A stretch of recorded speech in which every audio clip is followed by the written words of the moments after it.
Hello friends, welcome to our channel home mechanic. दोस्तों, जैसे जैसे गर्मी बढ़ रही है, जैसे जैसे गर्मी रफ्तार पकड़ रही है, जैसे जैसे टेम्परेचर बढ़ रहा है, वैसे वैसे आपके बिजली का बिल भी बढ़ रहा है। क्योंकि आपके एसी चल रहे हैं, हमारे एसी चल रहे हैं, सबके एसी चल रहे हैं। बिजली के बिल को कम करने का क्या फार्मूला है दोस्तों? एसी आपके घर पे चलेगा, ठंडी हवा भी देगा, शिमला जैसा कमरा भी बना रहेगा और बिजली का बिल भी आएगा कम। तो क्या है वो फॉर्मूला, मैं आपको बताने वाला हूं। अगर आपका इन्वर्टर एसी है, नॉन इन्वर्टर एसी है। कुछ लोगों का माइंड सेट है कि मेरा तो भैया नॉन इन्वर्टर एसी है, हमारा तो बिजली का बिल आएगा ही, पड़ोसी का नॉन इन्वर्टर एसी है, उसका बिजली का बिल कम आएगा। ये सब माइंड से थॉट निकाल दो दोस्तों, ये सब पुरानी बातें हैं। आज की बातें हैं, टेक्निक है, टेक्नोलॉजी है, उसका आप यूज करेंगे तो आपका भी बिजली का बिल इन्वर्टर टाइप में ही आएगा, आपका बिजली का बिल भी कम ही आएगा। जो मैं चीजें बताने जा रहा हूं, 2 पॉइंट बताऊंगा सिर्फ। छोटी सी वीडियो है, पूरी वीडियो देखना, स्किप मत करना। छोटी वीडियो को भी स्किप करोगे तो फिर क्या देखोगे दोस्तों? इसको स्किप मत करना, समझ लेना चीज को मैं क्या बोल रहा हूँ। आपके लिए वीडियो बनाई है स्पेशल, और आपके लिए ही वीडियो। अगर आपके घर पे एसी है, नॉन इन्वर्टर एसी है, बिजली का बिल ज्यादा आता है, तो ये समझ लेना सिर्फ स्पेशल आपके लिए वीडियो बनाई है, और किसी के लिए वीडियो नहीं बनाई है ये। तो दोस्तों 2 पॉइंट है सिर्फ, मैं आपको बता देता हूँ। सपोज कीजिए आज की डेट में बाहर का टेम्परेचर है 45, 46, 47, 48, 44, कुछ भी है, उससे कोई मतलब नहीं है हमारा। आउटसाइड टेम्परेचर, इनसाइड टेम्परेचर, दोनों टेम्परेचर में कम से कम 8-10 डिग्री का फर्क होता है। रोड पे टेम्परेचर नोट करेंगे या चेक करेंगे या देखेंगे तो 42, 43, 44 चल रहा है। लेकिन वहीं पे आप घर के अंदर आ जाएंगे, कमरे के अंदर आ जाएंगे, कमरा सराउंडिंग है, दीवारें हैं, लेंटर है, तो कम से कम 8 डिग्री टेम्परेचर, 10 डिग्री टेम्परेचर का रूम का आपका टेम्परेचर फर्क होता है। मान लीजिए आपको न्यूज में बताते हैं 45 डिग्री पारा चढ़ गया, 47 डिग्री पारा चढ़ गया। वो पारा दोस्तों एक मैक्सिमम टेम्परेचर होता है, जो कि डे का हाई टेम्परेचर वो काउंट करते हैं। ये नहीं है कि सारा दिन ही 47 डिग्री पारा चढ़ा रहेगा, 48 डिग्री पारा चढ़ा रहेगा, ऐसा नहीं होता। टेम्परेचर अपने अकॉर्डिंगली अप डाउन करता है। जैसे जैसे मौसम चेंज होता है, डे चेंज होता है, तो टेम्परेचर बढ़ता भी है, घटता भी है। तो दोस्तों सपोज कीजिए आपके बाहर का टेम्परेचर कंटिन्यू जो अभी है 44, 43 चल रहा है, आपके रूम का टेम्परेचर उसके अकॉर्डिंग 35, 36, 34 होगा। इससे ज़्यादा आपका टेम्परेचर नहीं होगा।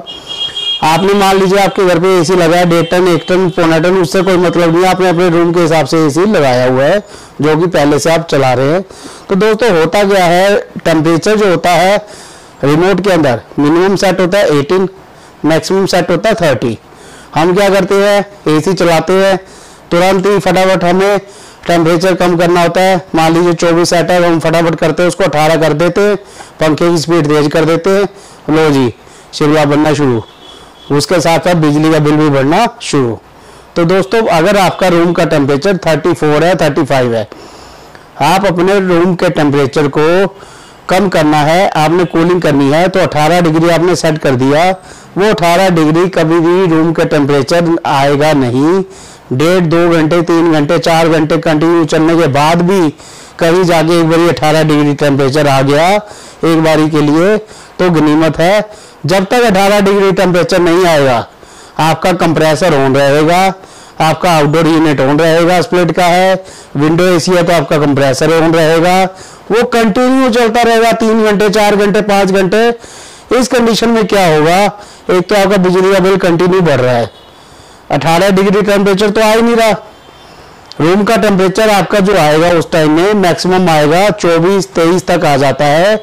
उसके बाद रूम का टेम्परेचर डाउन आना शुरू बहुत टाइम लेता है, क्योंकि रूम भी खुलता है और लीकेज भी होती है रूम के अंदर एयर की, और गर्मी है तो आउटडोर को मुशक्कत भी करनी पड़ती है। 35 से 23 ले आया वो, तो ये जो ह्यूमन बॉडी के लिए दोस्तों टेम्परेचर चाहिए वो 24 डिग्री ही चाहिए होता है आपकी बॉडी के लिए। अगर आपके रूम का टेम्परेचर 24 आ गया है, इट मीन्स आप 22 डिग्री टेम्परेचर में एरिया में रह रहे हैं, क्योंकि पंखा भी उसके साथ साथ फ्लो कर रहा है, तो आपके रूम का टेम्परेचर 24 की जगह 22 आ चुका है। 22 डिग्री 23 डिग्री ह्यूमन बॉडी के लिए मोर देन सफिशिएंट टेम्परेचर होता है दोस्तों। इससे ज्यादा कम की ह्यूमन बॉडी को इस टेम्परेचर के अंदर ना तो आपको गर्मी लगती है, ना ही आपको ठंड लगती है। तो आप इसका रूम का टेम्परेचर रिमोट पे 24 सेट कर दीजिए बजाय के 18 के। आपने 24 सेट कर दिया, गर्मी है, आपका एसी आधा पौना घंटा लेगा। आपके रूम का टेम्परेचर जैसे ही 24 क्रॉस करके 23 जाएगा तो आपका कंप्रेसर बंद हो जाएगा, आउटडोर यूनिट स्प्लिट का बंद हो जाएगा, जिससे आपकी कंजम्पशन यूज होनी बंद हो जाएगी। कंप्रेसर 8 से 10 मिनट के लिए, 5 मिनट के लिए बंद हो जाएगा। उसके बाद जैसे ही 26-27 टेम्परेचर होगा, थोड़ी सी गर्मी बढ़ेगी रूम के अंदर, फिर ऑटोमेटिक मोड पे कंप्रेसर ऑन हो जाएगा। जैसे ही 24 फिर क्रॉस करेगा, 23 आएगा, फिर कंप्रेसर बंद हो जाएगा। ये जब एक बारी 24 आ जाता है, उसके बाद रूटीन में ये प्रोसेस 10-5 मिनट के अंदर अंदर दोबारा से रिपीट होना शुरू हो जाएगा, जिससे आपका आउटडोर यूनिट, आपका कंप्रेसर बार बार बंद होगा। बार बार बंद होने से जो आपकी इलेक्ट्रिसिटी है वो सेव होनी शुरू हो जाएगी। यही काम इन्वर्टर एसी करता है। जैसे ही ठंडा हो जाता है कमरा, 24 डिग्री सेट किया हुआ, तो जैसे ही कमरा ठंडा हो जाता है तो अपनी लाइट रिड्यूस कर देता है, पौने टन के करंट पे आ जाता है। तो अगर आप इसको 24 डिग्री पे रखते हैं तो आपका कंप्रेसर बार बार बंद होगा, बार बार चालू होगा, 10-15 मिनट के लिए बंद होगा, 10-15 मिनट के लिए चलेगा। तो आपकी कम से कम भी 8 घंटे के अंदर एवरेज आप लगाएंगे तो 3 घंटे आपकी इलेक्ट्रिसिटी सेव होगी। जहां पे आपका बिल 2500, 3000, 3500, 4000 आता था, आप ये फॉर्मूला यूज कर लीजिए, आपका बिल कम से कम 30-40% रिड्यूस दोस्तों 100% गारंटी ले रहा होगा। किसी भाई को कोई प्रॉब्लम है, कोई इसकी वैन को कोई समस्या आ रही है, समझ नहीं आ रही, आप कमेंट में डालिए, मैं आपको इसका इजी और जो फॉर्मूले होते हैं वो भी बताऊंगा। तो दोस्तों ये था मेन पॉइंट जो कि मैंने आपको बता दिया है।